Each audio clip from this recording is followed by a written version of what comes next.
يا اهلا بالمزاجنجية. ما تنساش تصلي على النبي في كومنت وتشترك في القناة وتفعل زر الجرس عشان توصلك كل ملخصاتنا الجديدة. ويلا بينا على مزاج النهاردة. بيبدأ فيلمنا في منطقة استخبارات الهندية. اتنين من المخابرات الهندية رايحين يقابلوا شخصية هندية، وبعد أيام بيتم نقله للهند، وبيكون مشهور جدا عند الستات واسمه مناف. وبتسأل المذيعة ليه رفض دور سينمائي كبير، فبيقول لها انه مثل طيب للشباب، وده علشان مجتمعه الهندي. وبتكون الناس كلها عند مكان التصوير علشان تتفرج عليه وهو بيحارب العصابات، وهو بيمثل مش بيعرف يضرب العصابات بغضب، وهو محتاج حد علشان يخليه يغضب. وبيكون في شخص مستني يقابل مناف، وبعده مدير التصوير بيقول ان العربية بتاعته مش هينفع تيجي غير بعد اسبوع، وده بيخليه يغضب وبيصور قطار العصابة وبيضربهم بغضب. وبعده بيقول له شخص بيقول له ان في واحد مستنيه بره التصوير، ولما بيروح له بيجوله مدير التصوير وبياخده تاني وبيوريه العربية الجديدة، وده بيعصب، فبيروح وراه وبيوقفه بالعربية وبيقول له انه فضل يستناه مدة طويلة وهو مرضيش يعبره. وبيتعصب مناف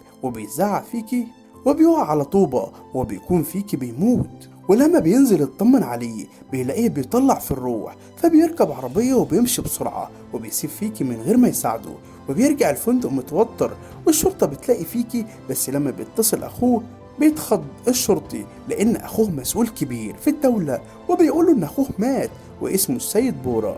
ومناف بيشوف الأخبار بتتكلم عن مقتل فيكي، وإنهم لقوا مراية عربية سودا مكسورة، وبتكون مراية عربية مناف الجديدة. وبعدها بيقرر مناف انه يمشي من المدينة ويسيب البلد لانه اتورط في قتل فيكي اخو المسؤول. وبيركب عربيته وبيتصل بروشان علشان يحجز ليه في مومباي، وفعلا بيوصل مومباي وبيقابل نجم سينمائي كبير وبيتكلم معاه عن اللي حصل. وبنرجع للقسم وبيتكلم صحفي مع الضابط وبيقول له ان مناف كان اخر واحد عايز يقابله فيكي، بس مناف خد عربيته السودا ومشي ورا فيكي. وبعدها بيقرر مناف يبعت محاميه الخاص يتابع قضية، وبينتشر الخبر بأن مناف هو المشتبه فيه. والمحامي بيقابل مناف وبيقول له إن يقول في المحكمة اللي عمل كده السواق بتاعه. وبيروح المفوض لأخو فيكي وهو في مراسم جنازة أخوه فيكي وبيكون حزين جدا عليه، وبيسأل الضابط فين مناف، فبيقول له في لندن. فبيضربه بالقلم على وشه وبيخليهم يقلعوا زي الشرطة، وبيدخل يجيب متعلقات السفر وبيقرر انه يسافر لندن علشان ينتقم من مناف. وبيقول لمساعده يخلي الضباط دول من غير ملابسهم لحد ما يرجع البلد، وبيركب عربيته وبيروح المطار وبيعطي تذكرة لندن. ومناف بيتصل بغدوده وبيقول لغدوده ان عقوبته 6 اشهر سجن، وبيكون غدوده هو اللي هيعترف على نفسه ويشيل التهمة هو. ويقول لغدوده إن أهل القرية حرقوا على العربية بتاعته بالنار. وفجأة بيلاقي مناف الشرطة عند بيته وبيتصل بالمحامي بتاعه، فبيقول المحامي إن ده أمر روتيني وما يقلقش. بس الشرطة بترن الجرس الباب وبيلاقي الباب فتح ليهم، وبيعرف مناف إن في حد في بيته.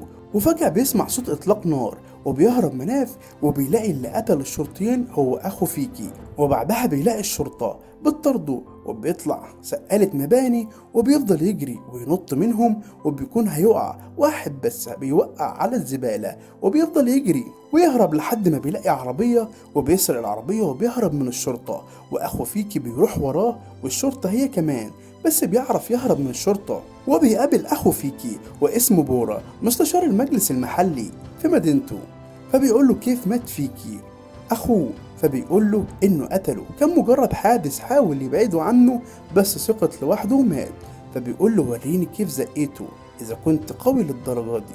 فبيقومه وبيدخله شنطة العربية وبيقول له إنه مش قاتل ولا بيحب القتل، بس الظروف هي اللي وقعتني في الموقف ده. وبيسيبه وبيمشي وبيتم تجميد كل فلوسه.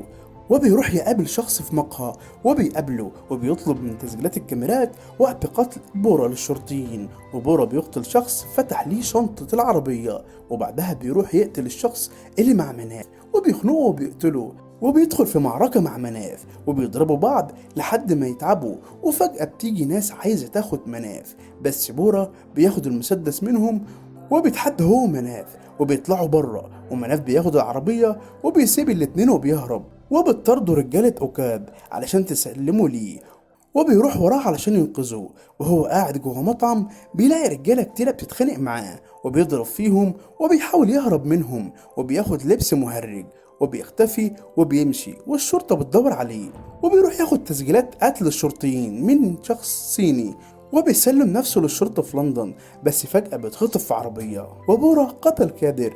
أما مناف بيقابل شخص اسمه مسعود إبراهيم كردار، وده كان مقتول من 30 سنة فاتت ومش مصدق مناف إنه عايش، وبيكون هربان زيه وراجل سري وبياخد معاه صورة وبيكون مغرور جدا.